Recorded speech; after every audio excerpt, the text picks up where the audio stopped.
Just a few days ago, I went on record stating that the Canon EOS R3 Mark II isn't going to happen, that it doesn't make any sense, that the R1 doesn't leave much room for an R3 Mark II, well, to be noticeably different. But we have a source coming forward saying that Canon will indeed announce the R3 Mark II in time for the Winter Olympics. What will it cost? And how will it differentiate itself from the R3, the R1, and even the R5? Click subscribe and we'll get right to it. Thanks so much for your support. Hi, I'm Simon. I love to scan the news and rumor sites, the patent applications, and all the pro forums so that, well, you don't have to. And today we have a very interesting story that the Canon EOS R3 Mark II, well, it's actually coming out. And it's coming out in time for the Winter Olympics. The latest talk is about an EOS R3 Mark II appearing for the Milan Olympics in February.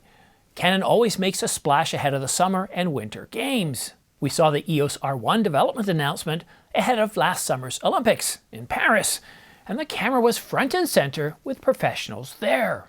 But if this was the case, surely we would have heard something sooner. And you're right, I should be calling you Shirley. Do you recall the Canon EOS R3? Well, that camera didn't leak until about 12 hours before the announcement. None of us heard anything about it. Not us, not Canon rumors. No one. We still have plenty of lead time to leak out all the specs, if this camera is indeed real. And I think Canon rumors has summed up things really well. There's no way to make a baby R1 make any sense. What would you take out of the R1? And if you can spend $4,500 to $5,000 for such a camera, you can probably spend $6,000 on the used market or during the rebate programs for the R1. And if we take an honest look at the R3 and the R1 and what each camera is capable of, there really isn't enough of a differentiator between the two to give us a Mark II, unless, of course, Canon thinks different. The only segment that made even a little bit of sense to me was making it a high-resolution camera. I mean, well beyond the 45 megapixels that we see in the EOS R5 Mark II. And here we go, folks, once again, the high-resolution successor to the 5D SR, a 50 megapixel version of the 5D, a DSLR camera. And every year since 2019 and 2018, we've been told that a mirrorless version of the 5D SR is coming, with a resolution, well, it's ranged anywhere from 60 megapixels up to 105 megapixels. And I think there was one article that even suggested it could go up to 150 megapixels. What's being said is that the camera will be high resolution and significantly more pixels than the R5 Mark II. I'd like to say, wow, I was right, but I'm not convinced whatsoever. Maybe this post will bring some clarity from folks I know, or perhaps it'll go nowhere. This is what Go Takura, Executive Vice President, head of Canon's imaging group, said about the 5 series at CP+, when asked by Petapixel why there won't be a high-resolution R1 variant. We have the 5 series being responsible for the high-resolution quality. And when it comes to the R1, well, Canon Europe had this to say. It's engineered for elite photographers, and the EOS R1 is designed to ensure that the moment is never missed in fast-paced world of sports and news photography. It's about enjoying high-speed shooting of stellar quality, with less noise, even at an ISO of 102,400. And the R3? Well, it was designed as a stopgap while Canon continued to work on developing the EOS R1. Several years after the competition had already released their mirrorless flagship cameras. Our sources come from all over the world. We rarely know where the leak actually comes from, other than there's a little bit of broken telephone going on. I'm not convinced yet. But delivering a high-resolution R3, much higher than the R5, say around 100 megapixels, well, that really isn't a Mark II at all, not in keeping with what the R3 is. It's a whole new design, or a whole new camera design, or a whole new camera design philosophy. Why not call it the, well, you know what? Here's an idea, a blast from the past. We'll call it the R5 SR. Now, once we have additional information, I'm sure that things will start to fall in place. And if you've overheard anything about this R3 Mark II that's due out in time for the Milan Olympics, please share it with us. I'm almost speechless here about what we can expect to see in the R3 Mark II or an R5 SR or even an R2. But based on what Canon's done in the past with a high-resolution camera is they took the 5 series and said, okay, we're going to do something here. Now, they did once do something with the 1 series, and we had that video-centric version of the camera. We had the 1D and the 1DX. I'm kind of forgetting it now, but I was looking at one of those cameras for video. So an R3 Mark II, I don't know.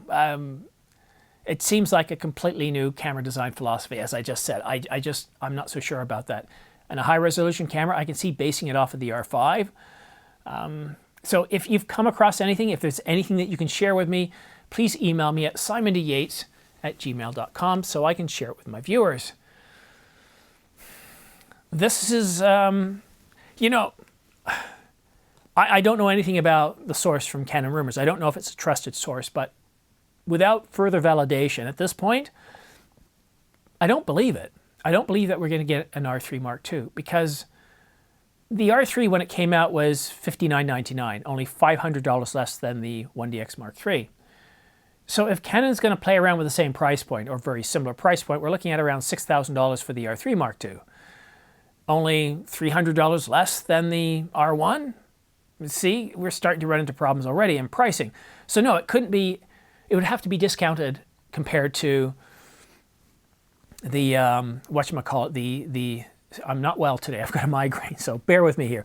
If we look at the, I get $5,000, $49.99, $5,500. You see, as the R3 is pretty close to the R1 already, why not make it a different version of the R1? But that goes against Canon's design philosophy for that camera too. And that's why I think it makes more sense if they're going to come out with a high-resolution camera, base it off of the R5. And again, it will be very different, but the R5 is already Canon's high-resolution camera, and Canon has stated that the R5 is all about high resolution.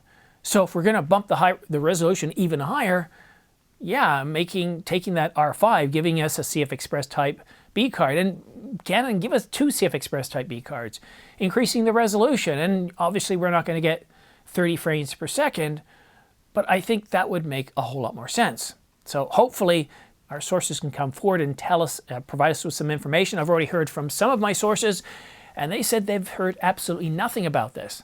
Now, while this video has focused on what's coming out in 2026, I still want to keep reminding you, if you've been hiding under a rock, we've got the best deals of the year. Some deals are even better than what we saw back in, well, Christmas of 2024. I'll start off with a Nikon Z8, $34.96. We saw that price last year, but the Z9 at $51.96, that's a new low price. That's another new low price. And the R5c at $29.99, again, another new low price. The A7R5, $32.99. The A7 IV, $19.98. And Panasonic has the GH7 at $17.97. And the S5 Mark II at $14.97. Please consider using my affiliate links down below. I have links to B&H and Adorama in the United States, Wax Photo and Video in the UK, and Photocog in Europe. And if you click on a link and it doesn't take you directly to that product, once you click search and you put something in your cart, as long as you're doing it within the one session, you don't have to have a specific link exactly to that product. And a big thanks to all of you that have used my affiliate links in the past. You're quite literally helping to keep the channel, or helping to keep the lights on for this channel. And I don't want you to think those are the only deals out there. Huge deals on lenses like Nikkor. Oh my God, all the lenses they have on sale. I keep bringing out this lens that's $1,200 off, but you'll see many other big deals on some of the lenses. Canon also has some great deals too, and I don't have it with me here, but I have it upstairs. It's the Canon RF 10 to 20 millimeter f4. That's the lens I ended up going with, and I got it for $500 off. So around, what was it? 3,100 Canadian or around 1,900 US. A really good deal. Anyhow, thank you so much for watching. I very much appreciate it, for commenting. Have yourself a great day, a great rest of your week. And if I don't see you by Christmas, have yourself a happy Christmas and a happy New Year. Cheers. Bye-bye now.